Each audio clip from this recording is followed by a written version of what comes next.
Chapter the 21st, of Fire, Ice, and Diamond.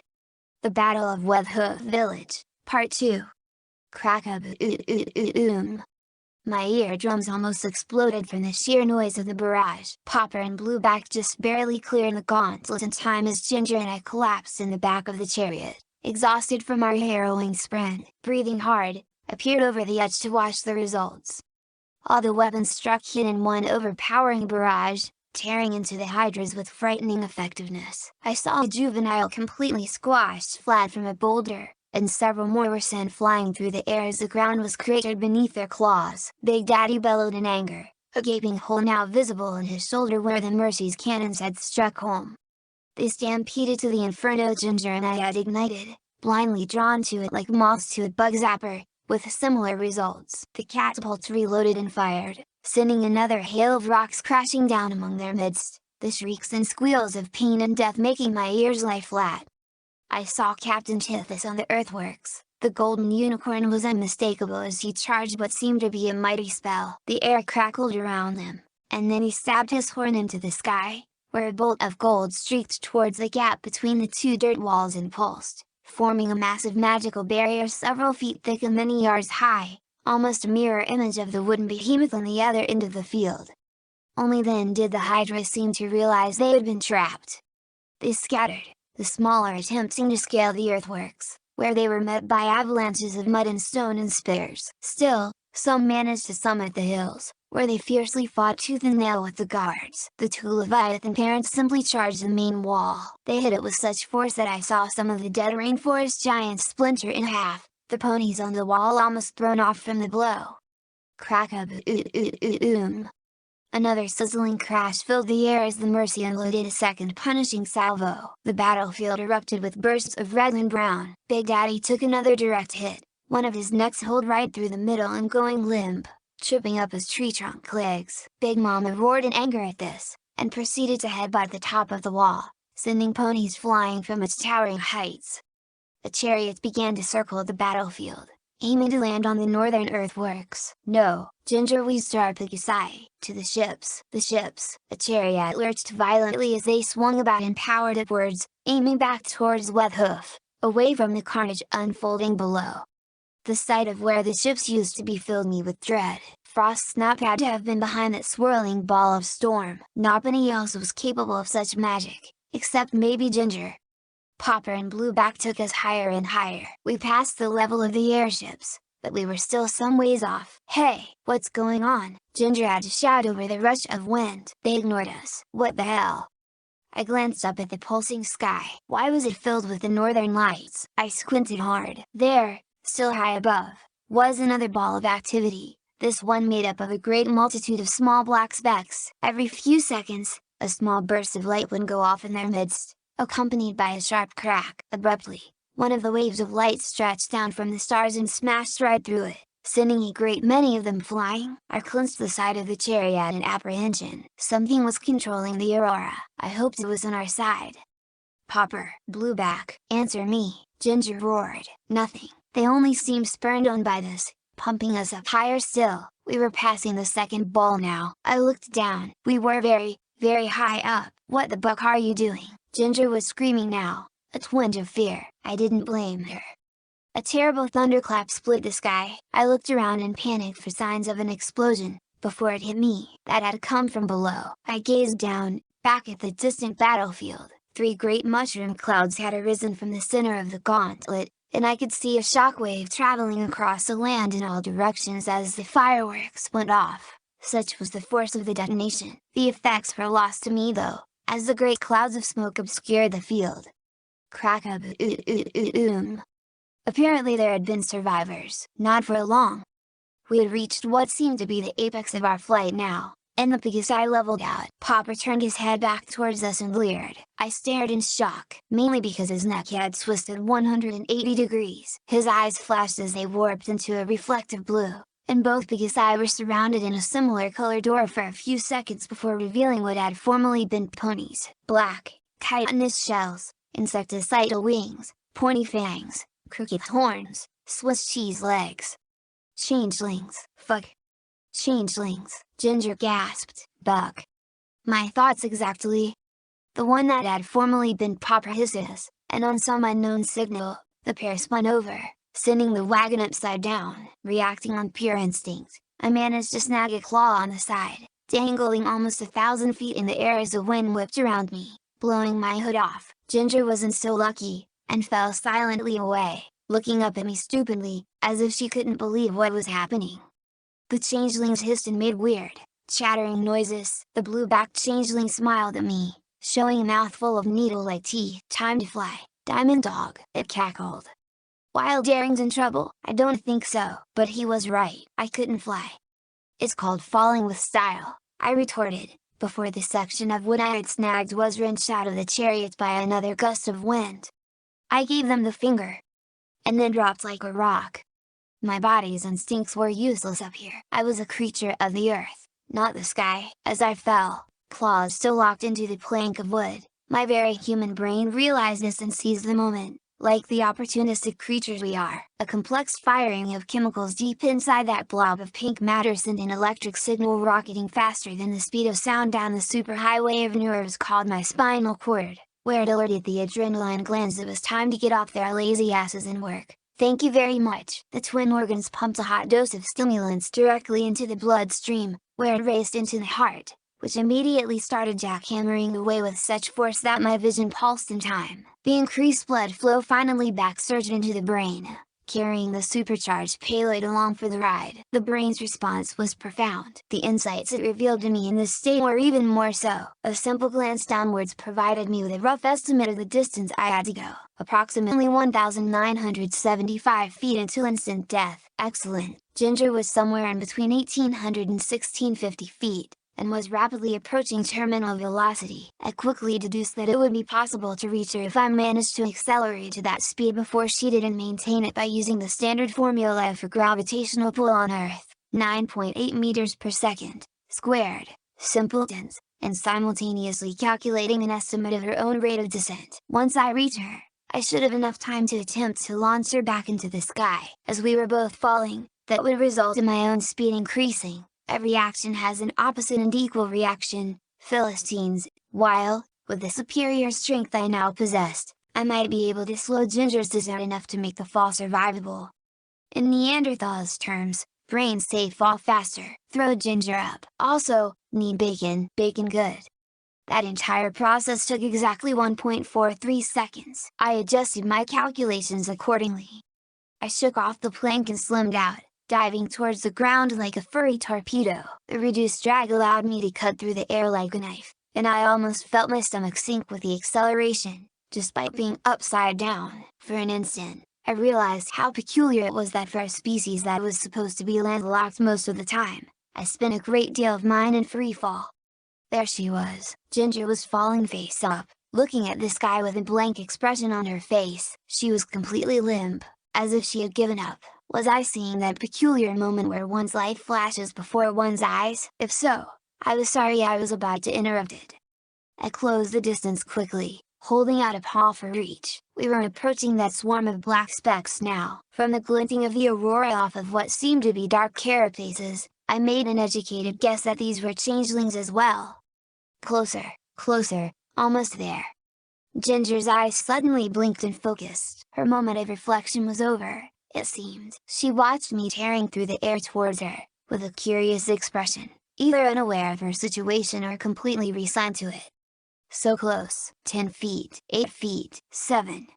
Then, we entered the swarm. Almost immediately, I had to twist to avoid crashing into a black hole, losing valuable airspeed. The gap increased. No! A loud bang went off somewhere nearby. My brain's burst of power was abruptly terminated as it collided with something and was immediately sent into a tailspin. Dazed and winded, I heard raspy cries of pain and fear. The aurora came down again like Odin's wrath not far from me, carving through them like an executioner's axe, and I winced at the intensity of the energy coming from it.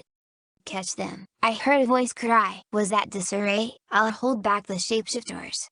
I righted myself, limbs spread-eagled. The ground was approaching. We were nearing the airships. That was it. Game over, man. Game over. I wondered what death would feel like. It would be sudden, at least. But I wouldn't linger, or so Moss Paul had told me. Unable to move on, Thanks to the stupid spear across my back, a ghost, maybe it wouldn't be so bad. I could go all over Equestria, and never have to run the risk of injury or hostilities. Yes, I could see it now. But then, Ginger would have to stay as well. I'd failed her, and the green claws, and Wet Hoof, and myself.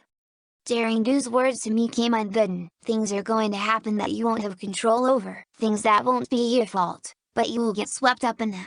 Regardless of that, you need to make sure that you don't blame yourself for them. She was right, as usual. This wasn't my fault. I gave it my best shot to fix it, at least. I closed my eyes, and resigned myself to fate. I pictured her as I remembered her from our time at the treehouse, magenta eyes laughing at one thing or another, that cocky smirk on her face. I hoped she'd forgive me for this. Womp. A oof, I wheezed, as something abruptly halted my descent. I felt something grabbing me under the arms. I opened my eyes and looked at my rescuer in utter disbelief. Holy Freya's nipples, who the fuck are you? It was a large alicorn, of all things, black as pitch and tinted green, with the flowing mane of Aurora. Its hooves were tightly gripping me in a secure hold. It looked down at me and smiled, revealing sparkling dark green eyes and a flashy white smile. "Hail," it said in a warm, masculine tone that reminded me of an acoustic guitar. "Fear not, for we will see you to your destination." A second alicorn, almost identical to the first, but with a more slender, ebony figure, tinged blue, flew up beside us. It was carrying Ginger in a similar fashion. She shared my look of utter confusion. The second alicorn grinned as well, dark blue eyes glimmering, and spoke in a deep, yet feminine voice like the ringing of church bells. "For friends of disarray or friends of the lights, I am she called Australis. I am he called Borealis," finished my alicorn, with perfect timing.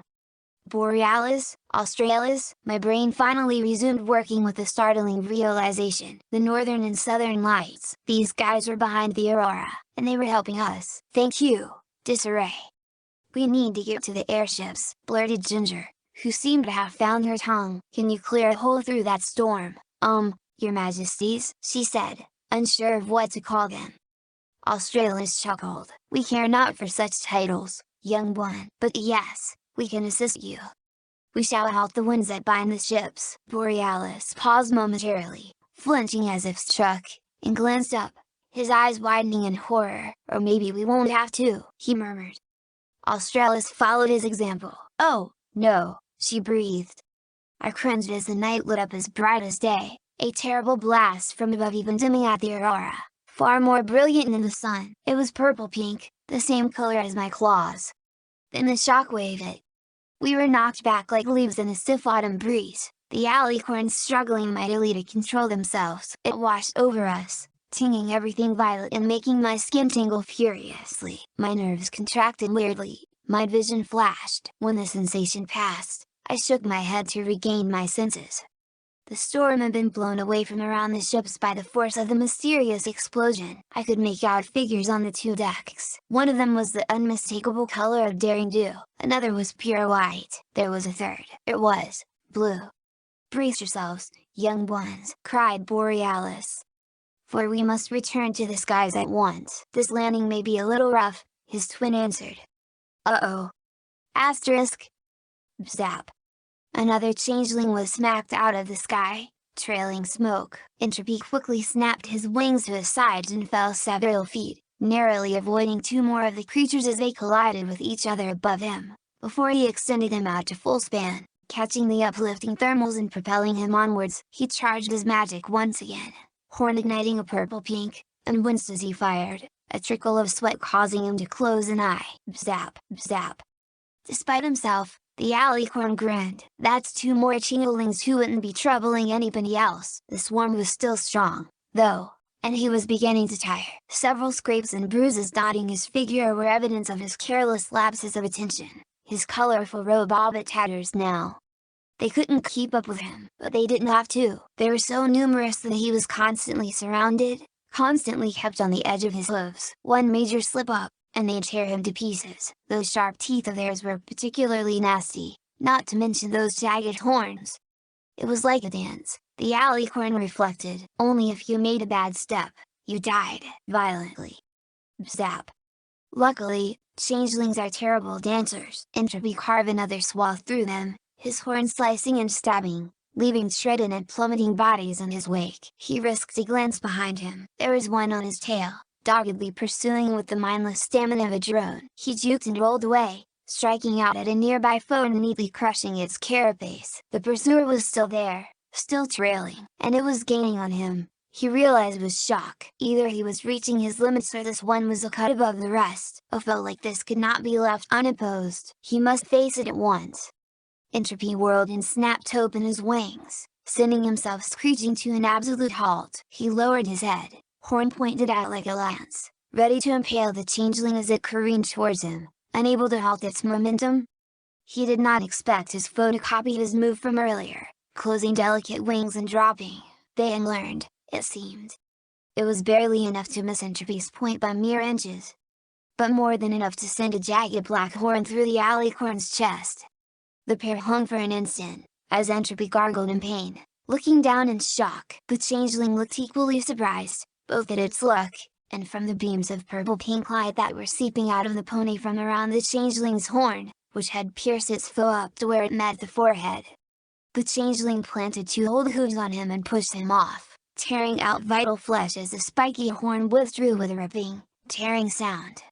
The alicorn tumbled away, the light coming from the wounded ever increasing. The changeling suddenly sensed something very, very bad was about to happen. It took off as fast as it could, hissing in a terror that had come upon it unbidden. Too slow, far, far too slow. For the second time that night, the sky lit up as Entropy exploded. Asterisk. The refrigerator shuddered as it was needled by more ice lances. Daring Do kept behind it, breathing hard. Nearby, Disarray nimbly twisted, somehow stretching like rubber as the snake-like torso flexed and stretched. He paused from his acrobatics to gesture with his claws, as an anvil appeared in the air above their foe. It dropped, but was sent flying by a blast of cold wind. "Is that all you've got?" called the figure on the sister ship, taunting her. It put its large blue paws on the railing and sneered. "I expected more from the legendary Daring Do. Such a disappointment." Her temper flared. Why, if her wing wasn't all mangled up, she'd... She winced as the injured appendage flopped about. She'd just sit here, then. Yes, sitting sounded very good right about now.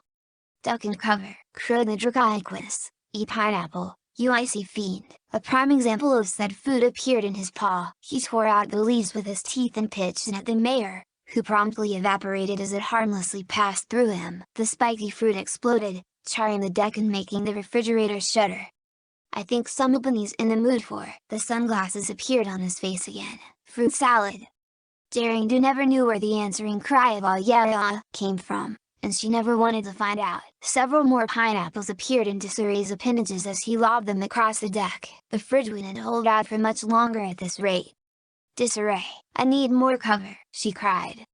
"And I need a better writer. I mean honestly, are my lines crafted by a 5th grader?" he replied, as a blue shield emblazoned with a stylistic set of wings and 3 golden triangles winked into existence on his arm just in time to intercept an icicle. The Draconicus spun, hurling the shield like a discus. This time, the mayor wasn't fast enough, and it sent him crashing to the deck. Winded, the shield bounced back from the strike and landed perfectly back onto the thrower's arm. Suck on that one, Captain America." Disarray did a little shuffling victory dance. "Oh, right, cover, on it." He gestured with a free claw, and a solid brick wall tore out of the decking. Daring rolled from the fridge to lean against it. A few seconds later it shuddered mightily as the comical outline of the Draconicus figure imprinted itself on the surface, pushing out bricks. He scrambled over and sat down, hard. The sunglasses were all but shattered, and the lower half of his dragon muzzle was covered in a block of solid ice. "FMMPH. FMMPH, said Disarray. He tugged on the ice encasing his mouth. Daring couldn't resist herself. "You've got a little something on your face, just a little." Disarray sent her pointed glare, before starting suddenly, glancing upwards. "What is it?" she asked him. "What's going?" Her world suddenly turned purple-pink, as a thunderous blast of wind raced over the ships, casing the craft to begin spinning. The mighty walls of storm that had formerly encircled the craft were wiped away, as if a giant had blown them off like pesky cobwebs. The ships, tightly lashed together, ground against each other's hulls, sending a deep rumbling through her hooves and into her spine. Daring tilted her hat back to its proper place, her mane sticking straight out behind her. She finally managed to close her jaw. Beside her, Disarray flinched hard. His entire body pulsed the same color of the light that had just washed over them. For a second, there was an outline of an alley corner where he was, and then it vanished. "Ow," he said. "Note himself, blowing up hurts." "What in Celestia's mane was that?" she asked him, breathless. "That was the result of a two sides, same coin spell," he replied. "My ugly half was unable to finish off the swarm, it seems. At least I'm whole again. Still, won't be able to change for a while. Oh, but don't worry, the cavalry is coming, provided they caught our good friends." The brick wall groaned as Frost Snap renewed his assault, slowly being covered in ice and snow. A winter breeze came over Daring, causing her to shiver. "Kadu, one swarm," she said. "You cannot hide forever, Daring do." She heard the figure on the other ship shout, "Mayor, finish this folly." Two black streaks zipped overhead. Then, Daring heard the sound of something heavy impacting onto the deck. The ship was actually wrenched downwards a few inches. She peered around the wall. Ginger Snap now crouched between her and Frost, the Aurora's light glimmering off her black welding goggles. Echo was peeling himself off the wooden planks nearby, dazedly rising to his paws to unsheath his spear. They faced the mayor, and a chilly wind began to blow. A slow, sarcastic clapping began. Everybody turned to the figure on the sister ship. Daring grimaced, and winced again as her wing moved. "It seems the whole group of you are here," it said. "Excellent, wiping you out will be so much easier now. Individually hunting you all down is tiresome, and I've a busy schedule to fill."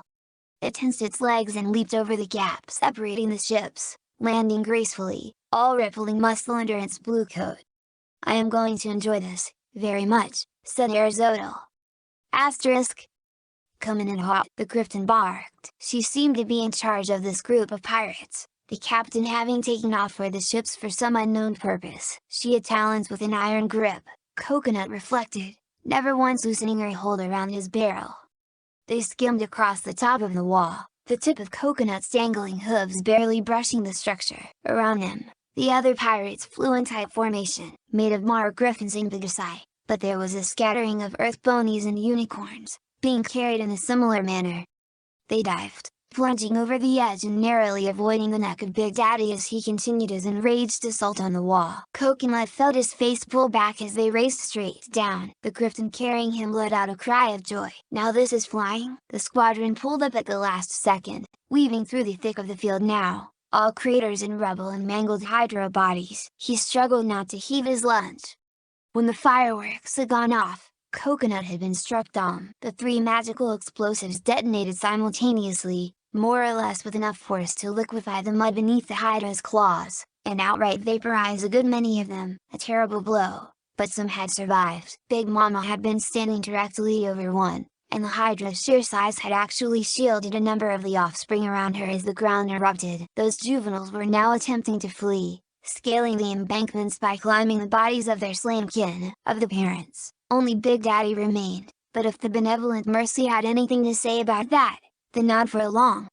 Crack-a-boom.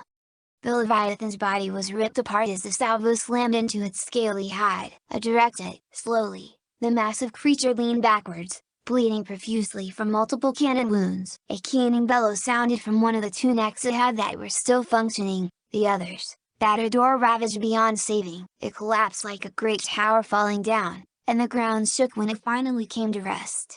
This wasn't a real battle, Coconut grimly realized, swallowing a surge of nausea. This was a slaughter. But better the hydras than the ponies, right? And they were tainted. They weren't natural. What hoof in the equestrian garden were doing the world a favor by wiping them out before they could spread. So why did he still feel so bad about it?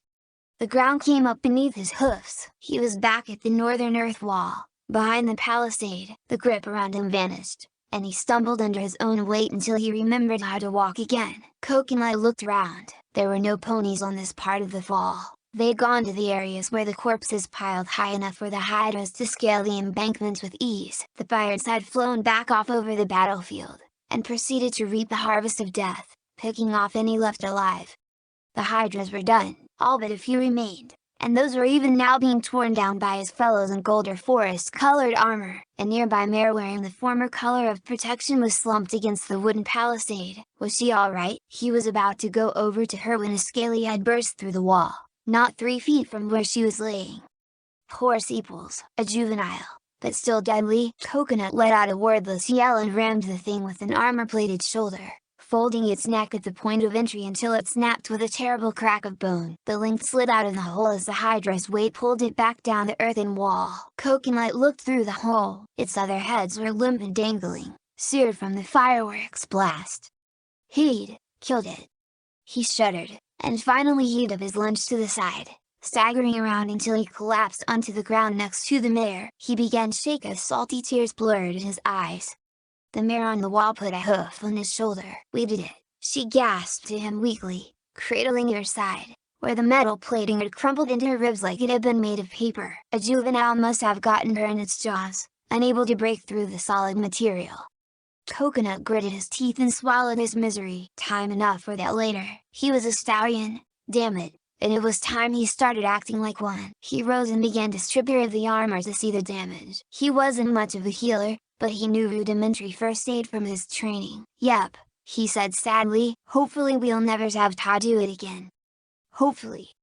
Overhead, the sky exploded into a startling purple-pink color. Coconut averted his eyes and went to work. Let somebody else take care of it. He'd had enough killing and fighting for one day. No, for his whole life. Asterisk. I couldn't believe my eyes. There he was, the thing that had me the spark that had started the fire. Arizodal. Alive. "I must thank you, dog." He was pacing the length of the deck now, speaking to me in his accent that sounded like a cross between Joseph Stalin and Dracula. Frost Snap circled us warily at a distance, scowling and glaring death at me. Throwing me into Tartarus turned out to be quite a profitable experience. I made quite a few friends, he purred, rubbing the strange black gem on his choker. Friends who would like better their standing, to relocate, if you will. They gave me many things for my assistance. The pit I'd thrown him into had been another hole into the underworld. Great, just great. "Stop talking. Let's finish the job," Frost growled. "The sooner we leave, the better." "Father, what's happening?" Ginger asked, a tremor in her voice. "What are you doing?" The mare fell silent, and the wind seemed all the colder. Arizona laughed. "Why, fulfilling our end of the bargain. Of course, the simple peasants these ships carry will provide us with more than enough for my other allies to feed on. They will be kept alive, that much is guaranteed." He grinned unpleasantly, baring his bare trap of them. "But I imagine that eventually they'll waste away. Being drained of emotions on a constant basis will do that to a pony." "You're behind the changelings?" I heard Disarray ask from behind us. I glanced back. Daring Do was peeking out from behind the out-of-place brick wall that had somehow appeared on the deck, an uncertain expression on her face. "She was alright, thank the gods." "Interesting. And what is it they offered you, I wonder?" "They carry no currency, and obey none but their queen. They hold no lands outside of Tartarus. They're also notoriously bad conversationalists."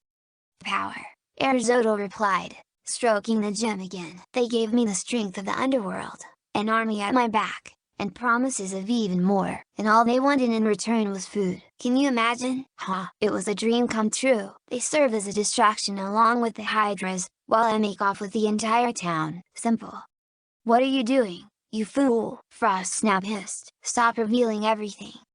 "I reveal nothing that could hinder our futures. They will not be leaving this ship alive, that, I assure you." He withdrew a whistle from where it was tucked inside his collar and blew it, sending out a high, piercing blast. The deck of the sister ship came alive as enormous cats of all kinds emerged from below. Pumas, tigers, leopards, cheetahs, lynxes, lions, house cats, snow leopards, jaguars.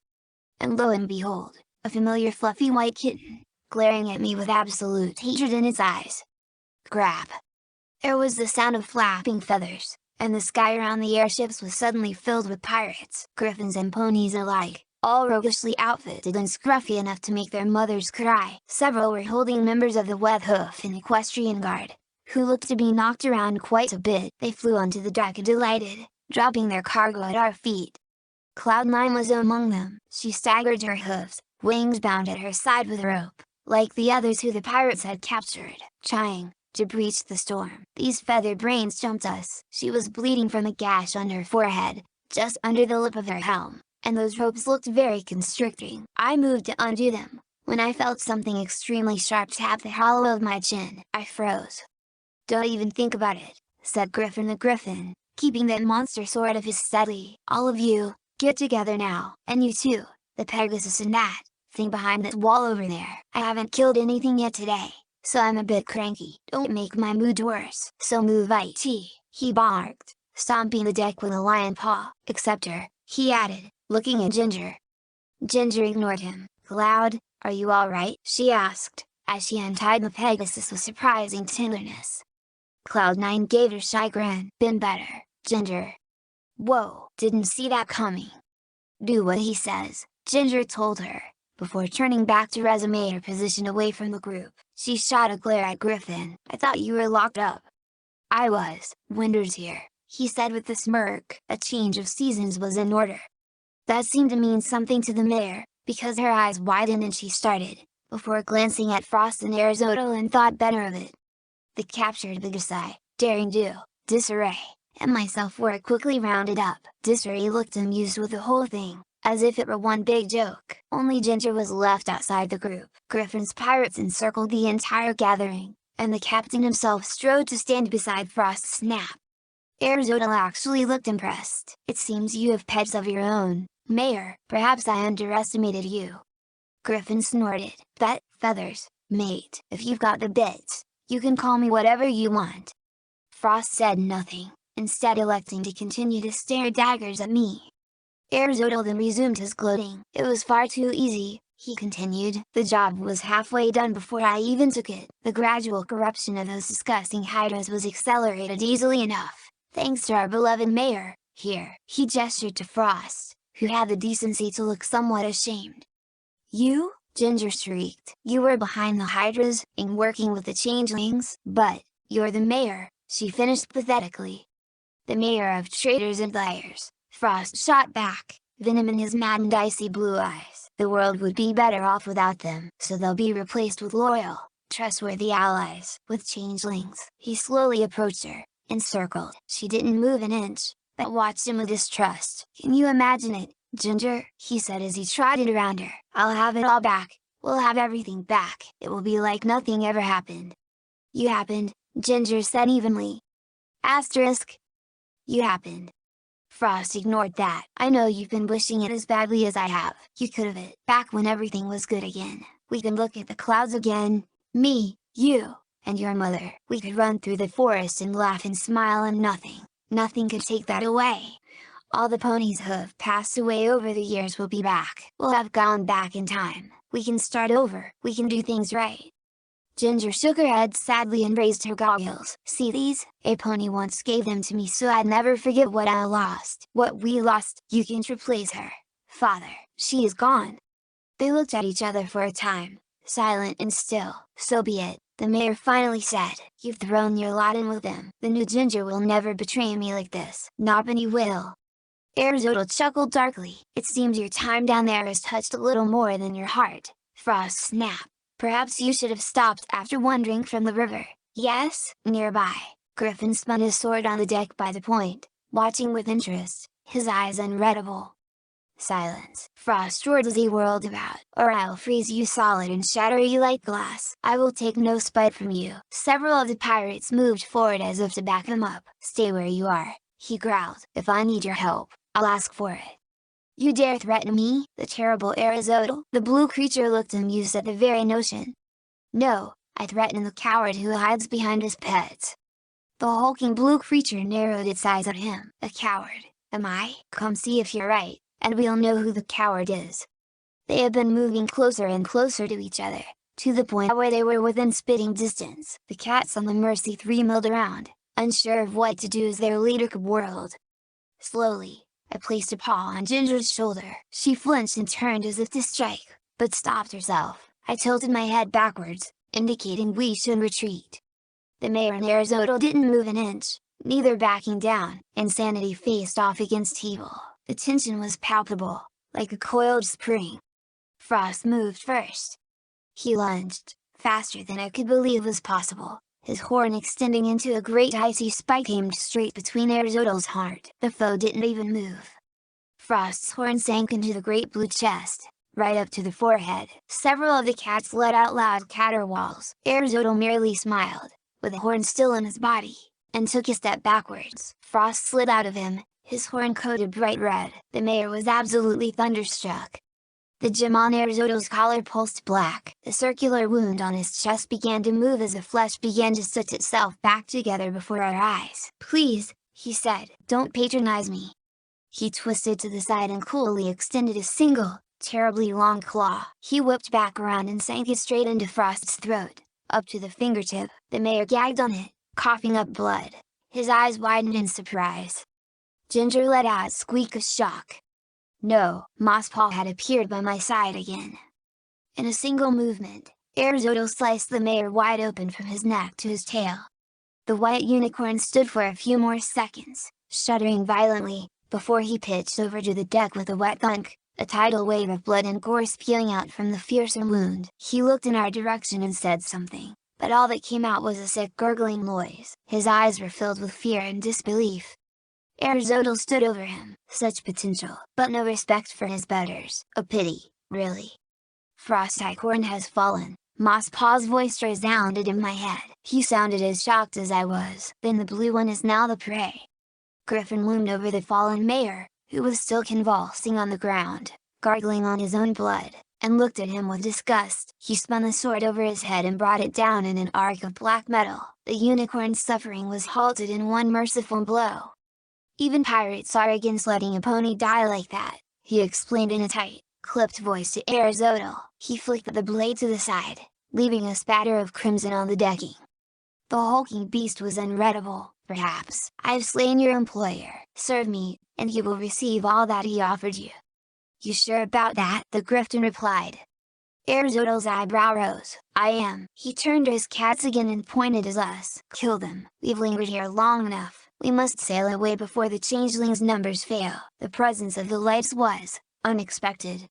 The pirate captain's feathers fluffed out a little. "So was this crew," he roared. "Who do you serve?"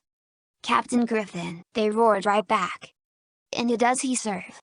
"The highest bidder." "And who's the highest bidder tonight?" The pirates stomped the deck. "Tithis of Canterlot." "Captain Tithis, once again. You're without a doubt the most wily old fuck I've ever met in my life. That guy has an entire deck of aces up his sleeves, and he doesn't even have any sleeves." Still, I'd been wondering what he'd done with the pirates. Griffin smirked. "Lads, untie the prisoners. We've got some booty to earn." Several of his crew moved to untie the bound Bigasai, and the circle around us loosened up as their hostility evaporated like the wind. I brought out my spear and thumped it on the deck in approval. Yes, villains always betray one another. Arizodal gaped. You dare defy me?" "Pirate," Griffin said, as if that explained everything. "I defy things for a living. What are you gonna do about it? That trick you pulled with ice for brains lying on the deck over there? Please." He twirled the sword about in a graceful spiral. "I'm a little more capable than that." "We'll see how capable you're in pieces," Arizodal retorted. "Attack." The cats on the sister ship surged forward, taking the gap like it was non-existent. The pirates gave a rousing cry and met them head-on. The decks exploded into conflict as the waves collided into screams and snarls and flashing claws. Ginger was swept away almost immediately, bowled over by a puma and a Griffin pirate rolling around, grappling for dominance. She vanished into the chaos. "Ginger!" shouted Cloud9, starting forward, a pained expression on her face. With a hiss, she whirled about and barked to command. The Bigasai guards quickly formed a perimeter around us, a safe haven in the fight as we backed towards the stern, which was still clear. Suddenly, Daring was by my side. I'd never been so glad to see her in my life. She looked terrible, her shirt torn and dripped, her helmet dinged and scraped, and one of her wings was held tight to her side. Small rivulets of blood tracing her feathers. But she was still safe. "We need to get these ships down," she said over the din of battle. "The helm is just over." "Woo-ah," was all she got. Before I swept her up into a tight hug, she stiffened, before returning the embrace with just as much enthusiasm. "Nice to see you too, big guy," I had her murmur. I didn't care about the ships, or the town, or even Arizodal. For that briefest instant, I lost myself to her. Nothing else mattered, and I was overjoyed that she was safe. But, like all precious moments, it passed. I set her back down as gently as I could and knelt before her. "You are going to have to land the ships without me. I've got some unfinished business with Aristotle." Her face fell into a frown. "Don't worry, I'll take care of myself. I made a promise. It's considered good manners to keep those, you know." Daring gave me a small, sad smile. Before I could react, she leaned close. I felt something press into my forehead, soft and warm. Then she pulled back. "I'll be holding you to it," was all she said, with a bit of a smirk. Then she spun around. "Disarray, come on, we've got a ship to fly." The Draconquist, who had been standing nearby with a crafty grin, said, "Of course, madam. Would you like a complimentary bag of nuts on this flight?" Daring laughed and took off up the stairs to the helm, not giving him a response. Disarray began to follow, but paused at the top of the flight. "Hey, Echo, shipping on a ship," he snickered. "How great is that? That's like shipception." I scowled and gave him the finger, trying to get my heart to stop thundering so loud. "Why is it so hot all of a sudden?" He cackled and continued onward. I turned to face the battle, but was still encircled by the Pegasi, who had formed a line across the stern, preventing the battle from spilling to the poop deck and helm. Cloud9 gave me a backwards glance from where she was bracing. "Where do you think you're going?" "Forward." I thumped my spear on the ice-covered deck again. "I've got a score to settle." "Are you insane, dog? This is a madhouse. You'll be cut down," she replied. I had no time for this. I issued an ultimatum, and hoped the mare wouldn't feel too backed into a corner to decline it. "You're more than welcome to try and stop me, but I'd rather have you on my side than against it, and I'm going regardless of what you tell me. Ginger is out there, and she needs help. So what's it going to be?"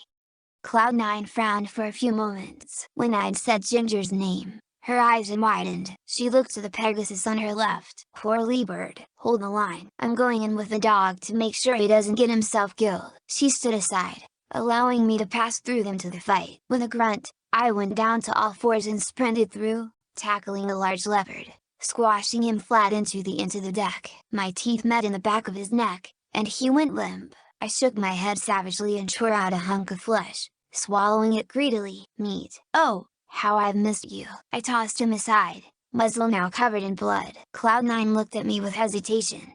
"Try and keep up," I told her. "I'm going to get carried away." The pirate that the leopard had been mauling staggered back up, before throwing me a wink and racing back into the fray. Feathers and fur flew everywhere. The deck was covered in a thick carpet of battling pirates and jungle cats, both groups vying for supremacy. Towards the bow, I could see Griffin and Aristotle exchanging blows, but every time the Griffin scored a hit, the wound sealed itself. I bared my teeth. "No, that blue bastard is my kill."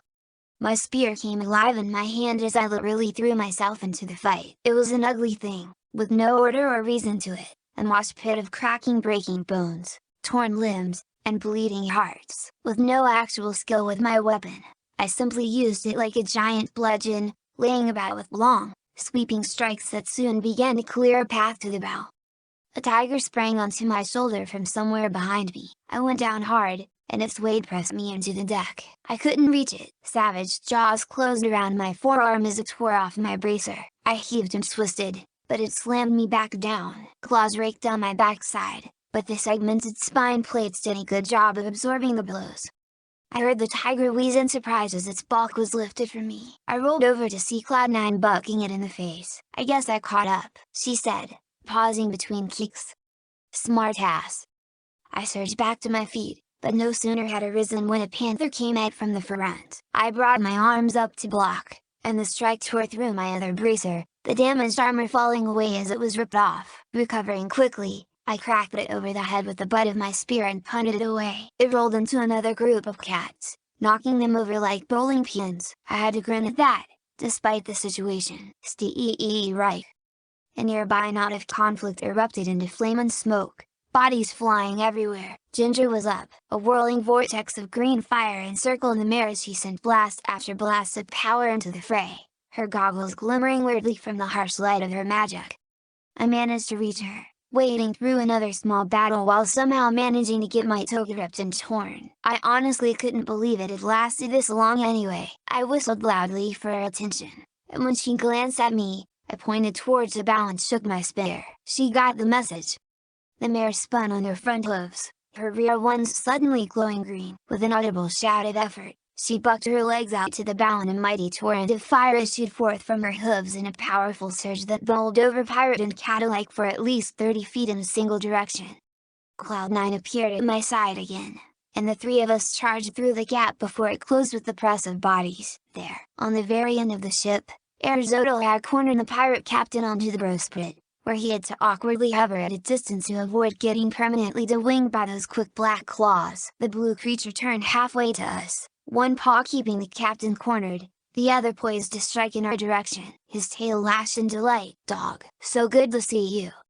The area seemed to clear around us. My vision focused, my nose filled with a scent. I felt the feral strength return, guided by the prospect of an end to the hunt. A large paw touched my shoulder. I didn't need to know who it was. "Go," came Mosspaw's voice. "Grant us a gift of peace." "Clear out, Griffin," Ginger said, shooting a small sphere of fire at the foe. "We'll handle this one." Griffin was no fool. Seizing his chance for escape, he vaulted over Arizotl's head as he turned to bat away the ball of magic. "Thanks, Daw," he said cheekily to Ginger before pushing past us into the battle. A sudden spray of blood and 3 distinct sounds of severed heads hitting the frozen deck, coupled with a sudden outburst of singing as he fought, made me realize just how glad I was that he was on our side. He was an artist with that blade of his. The three of us had Arizotl cornered at the bow. He paced and watched us coolly. It seemed we would be making the first move. The aurora above intensified with an audible hum, to such an extent that the stars and moon were blocked from view. The entire sky was carpeted with swirling color. Whatever was going on up there, Australis and Borealis seemed to be winning. I could see why our foe was so worried about the presence of the lights, as he had called them. Almost as impressive was the sight of the benevolent Mercy rising from the west, gracefully rising to meet the swarm as well. Crack-a-boom. I actually felt sorry for the changelings. Poor bastards. "We'll take him together," Cloud9 stated evenly. She outranked us. "Ginger, you take the center, push him back. Echo, you're on." Whatever she had to say, I didn't hear it. I raced forward alone, tongue lolling out of my mouth, my body acting of its own accord. Arizotl bared his teeth and moved to meet me. I brought the spear down from high like an axe, seeking to chop his face into wine. He caught the blow with his paws, muscles straining as he halted it a good foot away. I snarled and pressed downwards. For an instant, nothing happened. Then, slowly, the Arcanite spearhead moved closer, inch by inch. Too easy. I looked into Arizotl's gaze, eager to see the fear in his eyes, but there were none. He was smiling. He pushed the spear away and slashed at me, narrowly slicing the tip of my nose open. My sensitive snout exploded into pain, and I retaliated by ducking under his next strike to strike at his neck. He twisted, and the blow only cut a thin line in his arm, his gem pulsing immediately as the minor wound began to heal. I lurched forward again, my teeth snapping at his face in blind fury, my rear paws scrabbling wildly. One of them hooked under his leg and pitched us over.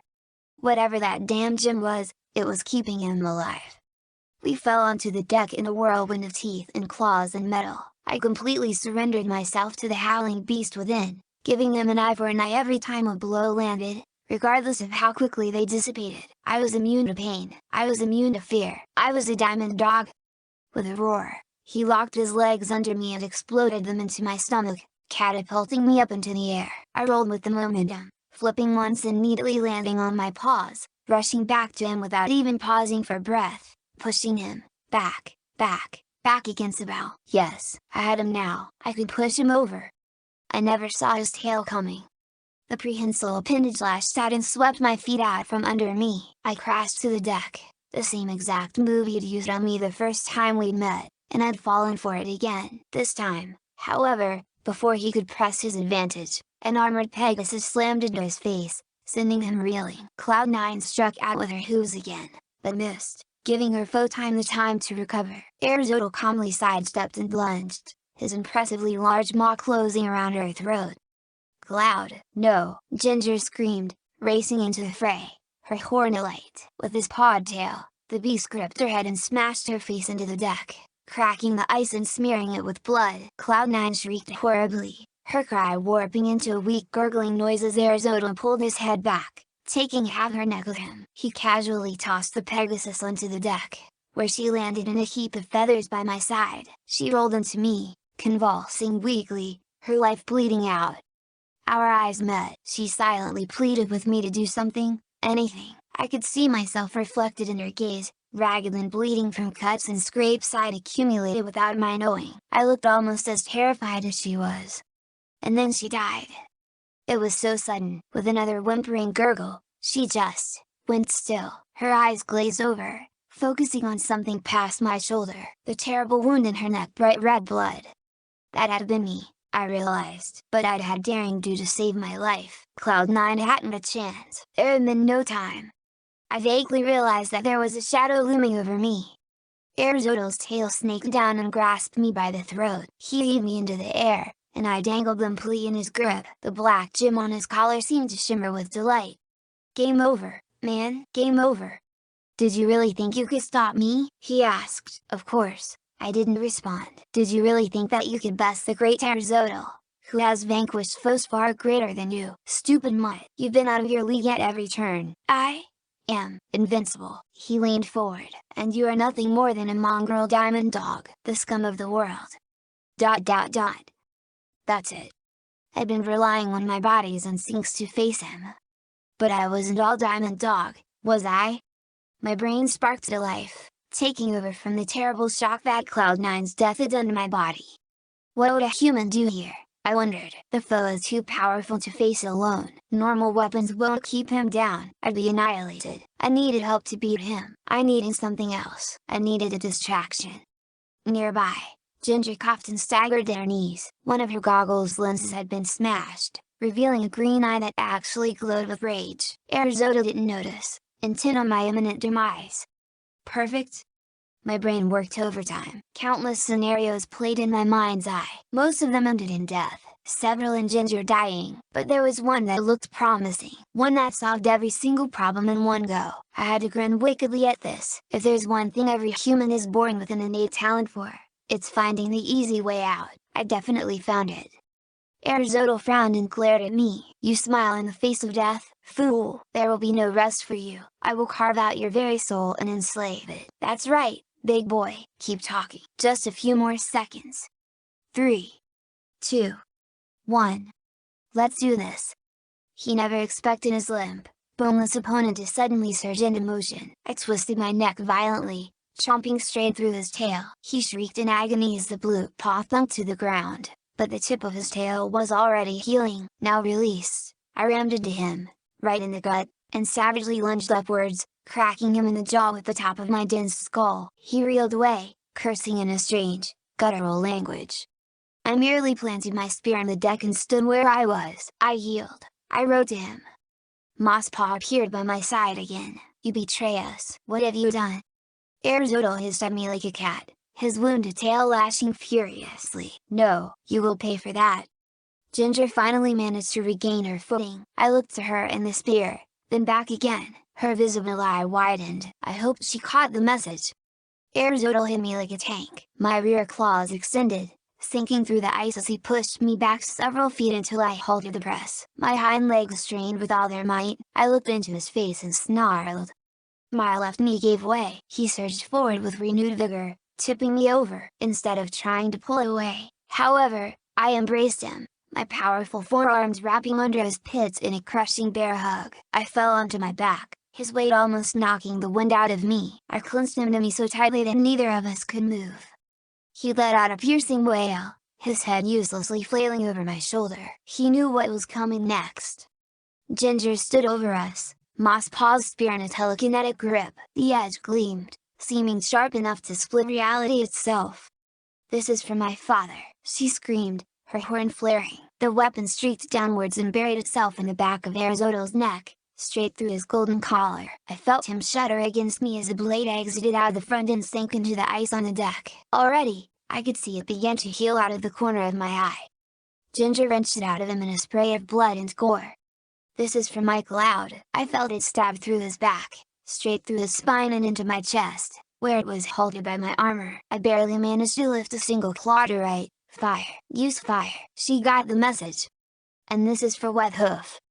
Her horn flashed a brilliant green, and the light pouring from her eye became almost blinding. Ginger lowered her head and an absolute inferno roared forth, jetting into Aristotle and myself in a hellish emerald blaze. The heat was unbelievable. I closed my eyes and held my breath, mentally screaming as I felt the hide on my forearms burn away, caught directly in the blast. Faces seemed to flash on the inside of my eyelids, tinged green by the hell swirling around me. There seemed to be no particular order. I saw Coconut, Captain Tithis, Fellows Smith, the waitress from the restaurant, Cloud9, Sparky, Ingberta, Disarray, Lord Borealis and Lady Australis, Griffin the Griffin, Popper, Blueback, Ginger, and finally, Daring.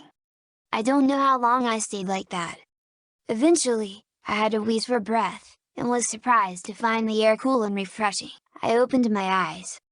I was still lying down on the deck, but a fine coating of ash lay atop me. It was all that seemed to be left of Aristotle. I was smoking furiously, my cloak all but burned away, my armor hot and black against my skin. My exposed forearms looked charred. There was no hair on them. I tried to wiggle a finger, but they didn't respond. I could barely move. Nothing worked. But despite everything, I was alive. I had banked my survival on how tough the body of a diamond dog was, and won. The sounds of battle had lessened. The fighting was almost over.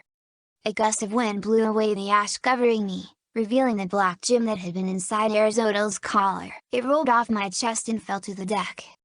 Ginger stood a few paces away, breathing hard, the spear still held in a magic grip. Mosspaw winked into existence by our side. A new alpha is risen, he said. Ginger snapped, kin of my kin, guide your pack well. He looked at me. I apologize. I did not know what you intended. Thank you, Silent One.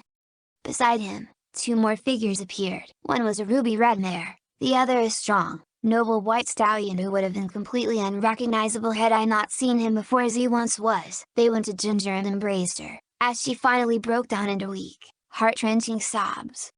And for the briefest of instants, Ginger had her family back. They stood for a few moments, having a conversation that was meant for her and her only. I leaned my head back, my charred fur rubbing against the incinerated remains of my hood. In the skies above, the aurora was dwindling. The stars were back, glittering and pulsing with life. They didn't seem so cold anymore. The horizon suddenly rose up. We'd descended back down under the walls of Wet Hoof now. The ships had landed. Daring Do had done it. We'd won.